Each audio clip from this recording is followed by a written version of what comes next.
नमस्कार विद्यार्थी मित्रांनो. आज आपण महाराष्ट्र लॉ सीईटी शिफ्ट 3 मध्ये जे क्वेश्चन विचारलेले होते, त्याचे आन्सर आपण यामध्ये पाहणार आहोत आणि त्याचे एनालिसिस करणार आहोत, की त्या क्वेश्चनचे आन्सर काय आहेत. त्यानंतर आपण इंग्लिश, त्यानंतर जे काही तुमचे सब्जेक्ट आहेत, लीगल ॲप्टिट्यूड असेल, लॉजिकल रिझनिंग असेल, हे सर्व क्वेश्चन आपण यामध्ये पाहणार आहोत. पूर्ण व्हिडिओ बघा, जेणेकरून सर्व डाउट्स तुमचे क्लिअर होतील आणि नवीन जर विद्यार्थी या चॅनलला असतील, तर त्याने नक्की हा चॅनल सबस्क्राईब करा. बिकॉज अशाच प्रकारच्या व्हिडिओज तुम्हाला या चॅनल थ्रू भेटत असतात.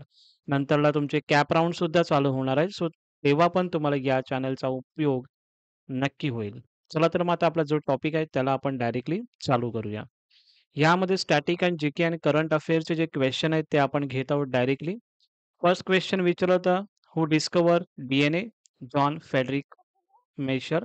आता हे जे क्वेश्चन जे दिलेले आहेत ते स्टुडंटनी दिलेले आहेत. त्यामध्ये असं पण असू शकतं, काही चेंजेस असू शकतात किंवा आन्सर वगैरे काही प्रॉब्लेम असू शकतो. बट जे आन्सर मी तुम्हाला दिलेत ते करेक्ट आन्सर आहेत. फक्त क्वेश्चन असं असू शकतं, की सेकंड शिफ्टला काही क्वेश्चन विचारलेले असतील, ते स्टुडंटनी परत एकदा दिले असतील. बट काही क्वेश्चन जे दिलेले आहेत ते करेक्ट असणार आहेत. त्यामध्ये कोणतेही तफावत नाही आहे. नेक्स्ट क्वेश्चन विचारलेला आहे, सुकन्या समृद्धी योजना अप्पर एज काय तर 21 इयर्स पर्यंत आहे. Okay. Until the girl child marriage after the age of 18. So Sukanya Samriddhi योजनेबद्दल क्वेश्चन विचारलेलं होतं. त्यानंतर the 5 eyes agreement includes the कोणकोणत्या 5 आयज ज्या आहेत त्या एग्रीमेंट कोणकोणत्या देशामध्ये आहेत. सो युनायटेड स्टेट आहे, युनायटेड किंगडम म्हणजे UK, कॅनडा, ऑस्ट्रेलिया आणि न्यूझीलंड या 5 आयज एग्रीमेंट याच्यामध्ये आहे.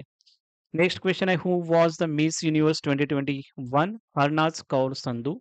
नेक्स्ट क्वेश्चन आहे, smoke tower is situated in which state? Delhi.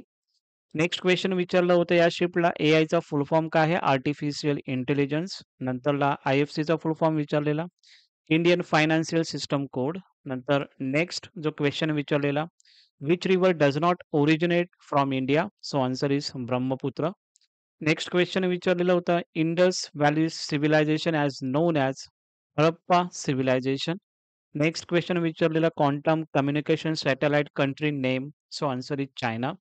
Who was the first woman ruler of Delhi? So Razia Sultan. Next question, 28 COP held in which country? दुबईमध्ये हे COP झालेलं होतं. Highest award in Indian literature? So Jnanpith award हा already question repeated झालेला आहे. Shift 1, shift 2 मध्ये हे question आलेला होता. How many person awarded Bharat Ratna in 2024? So total is 5. Full form SEO search engine optimisation. Next question आहे, Chanakya associate which book? So Arthashastra is the correct answer. Who translated Vande Mataram song? Shri Aurobindo Ghosh. Next question आहे, writer of Godan यांचे गोडान हे कोणी लिहिलेलं आहे? Munshi Premchandra. 45th president of USA Donald Trump. How many members? ICJ retires every 3 years 1/3 of the seats. Next question आहे, what are the primary duties of ICJ? त्यामध्ये तुम्हाला जे प्रायमरी ड्युटीज दिल्या असतील त्यामध्ये आन्सर तुम्हाला करेक्ट करायचं आहे. ICJ हेडक्वार्टर द हगवे ह्याच्यामध्ये आहे आणि Maharashtra state animal giant squirrel हा त्याचा करेक्ट आन्सर आहे. नेक्स्ट क्वेश्चन आहे, which body part of human body that get oxygen directly from the air? याच्यामध्ये दोन आन्सरमध्ये तफावत आहे. कॉर्निया या फिर लंग्स. यापैकी कोणताही तुमचा ऑप्शन असेल तो तुमचा करेक्ट आन्सर असेल. Iodine deficiency disease, hypothyroidism and goitre. So goitre is a correct answer. Who was the editor of Kesari newspaper? Bal Gangadhar Tilak. Onam festival in which state? Kerala.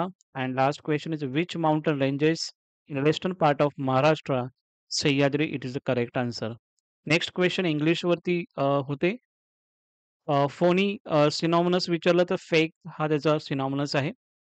अँटोमनस विचारलेले, passage विचारलेले, error स्पॉटिंगवरती question होते, one word substitution आहे, आयडीएम and phrases आणि active, passive यावरती question विचारलेले होते. Legal aptitude सेक्शनमध्ये 2 passage विचारलेले होते. त्यामध्ये जर आपण बघितलं मनोरमा मिल्स केस यावरती काही पॅसेज होते. विशाखा गाईडलाईन्स यावरती होते. मनरेगा याच्यावरती 100 डेज गॅरंटीड एम्प्लॉयमेंट. सो त्याच्यावरती काही क्वेश्चन होते. आर्टिकल 19 आणि टॉटवरचे काही क्वेश्चन तुम्हाला विचारलेले होते लीगल ॲप्टिट्यूड सेक्शनमध्ये. नेक्स्ट क्वेश्चन होता लॉजिकल रिझनिंगमध्ये. लॉजिकल रिझनिंगमध्ये ऑर्डर, रँकिंग यावरती क्वेश्चन होते. सीरीजवरती क्वेशन होते. ब्लड रिलेशन, डायरेक्शन सेन्स यावरती होते. Statement assumption, circular sitting, coding, decoding, analogy, clock आणि क्लासिफिकेशन यावरती तुम्हाला क्वेशन विचारलेले होते शिफ्ट 3 मध्ये. जर आपण बघितलं लॉजिकल, रिझनिंग बघितलं, लीगल ॲप्टिट्यूड बघितलं, तर जे काही क्वेशन आहेत, सेम क्वेशन तुम्हाला सेम टॉपिकवर विचारलेले आहेत. जी-के आणि करंट अफेअर सेक्शन बघितलं तर थोडेफार चेंजेस त्याच्यामध्ये होत आहे. सो अशा पद्धतीने क्वेशन तुम्हाला विचारलेले होते. यामध्ये खूप विद्यार्थ्यांचा प्रश्न असा असतो, "सर हे क्वेशन रिपीट होऊ शकतात का?" रिपीट होतील का नाही आयडिया नाहीये. बट काही क्वेशन रिपीट होतात. आता समजा उद्या एक्झामिनेशन होणार आहे. ही 3rd मेला स्टुडंटची होणार आहे.